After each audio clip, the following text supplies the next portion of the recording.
History is not a solid stone. It is a fabric held together by the thinnest of threads. In our world, the thread of the Soviet space dream snapped on a cold Tuesday in January 1966. Sergei Korolev, the chief designer, a man so secret the world didn't even know his name, died on an operating table in Moscow. With him died the N-1 rocket, the Soviet moonlander, and the very spirit of the Red Space race.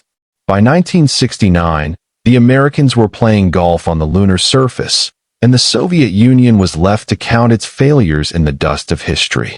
But imagine an axiom, where that thread never broke. Imagine a world where the lead surgeon's hand was steady for just 10 more seconds, where the heart of the chief designer kept beating. In this reality, Sergei Korolev doesn't leave the hospital in a casket. He leaves in a black limousine, heading straight back to the OKB-1 design bureau. He is a man obsessed. He knows the Americans are coming. He knows his N-1 rocket is a temperamental beast with 30 uncoordinated engines. But now, he has the one thing he didn't have before: time. Throughout 1967, while the Americans are paralyzed by the tragic Apollo 1 fire, Korolev is a ghost haunting the factories of Samara. He solves the vibration issues. He perfects the telemetry. He isn't just building a rocket anymore. He is building a bridge to a new Soviet world. The Politburo gives him a blank check. The red star is rising, and it's aimed directly at the Sea of Tranquility. July 4, 1968.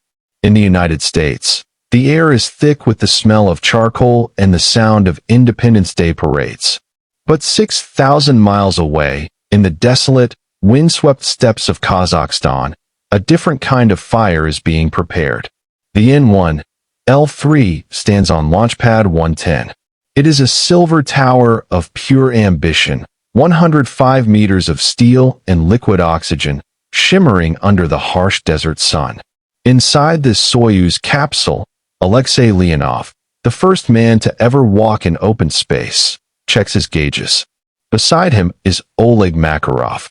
They aren't just pilots. They are the vanguard of a global revolution.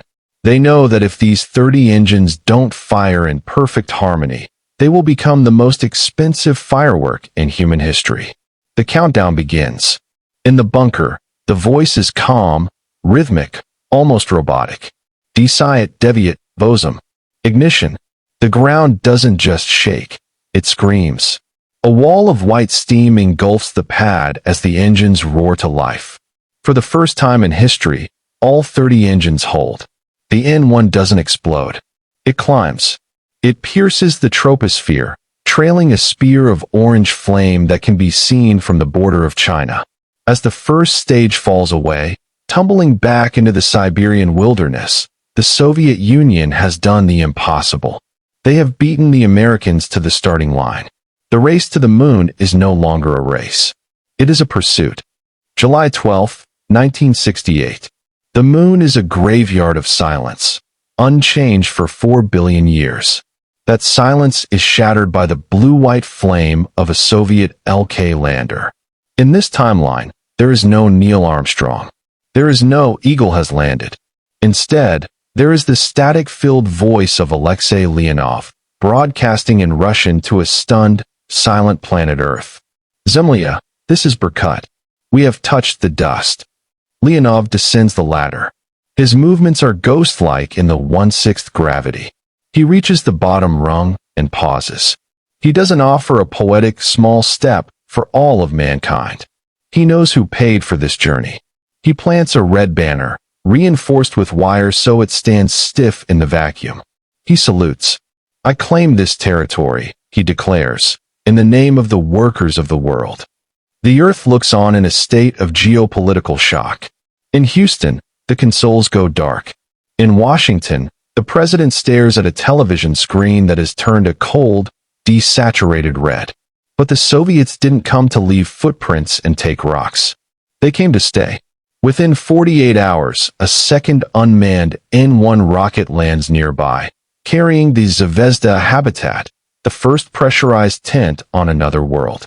While NASA scrambles to salvage the Apollo program, Leonov is already drinking tea inside a lunar dome. The moon is no longer a celestial body. It is the 16th Republic of the USSR. The 1970s and 80s do not bring the détente we remember. They bring a militarized heavens.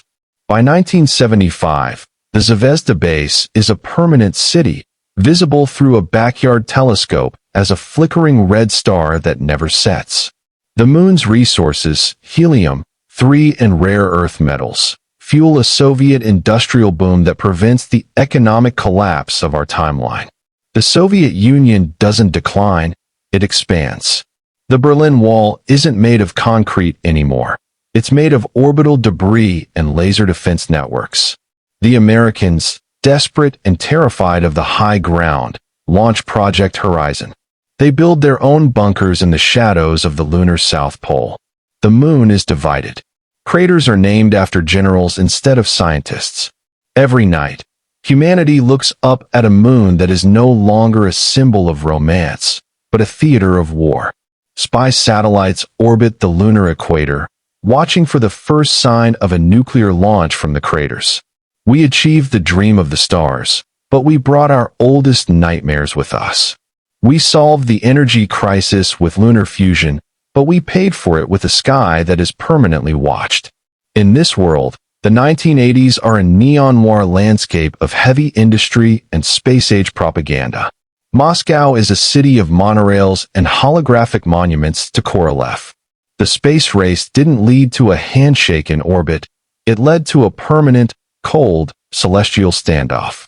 Sergei Korolev lived to see his rockets reach Mars.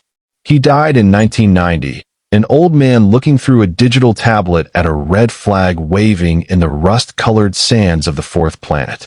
He changed the world because his heart didn't stop in 1966. But as we look up at our own moon tonight, pale, gray, and empty, we have to ask, which world was better? The one where we failed and remained at peace, or the one where we succeeded but lost the sky?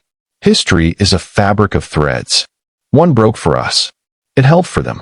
This is the Alt-Axiom. History, rewritten. Join us for the next archive, where we ask, what if the Roman Empire never fell? Subscribe to the archive. Stay curious. Stay watchful.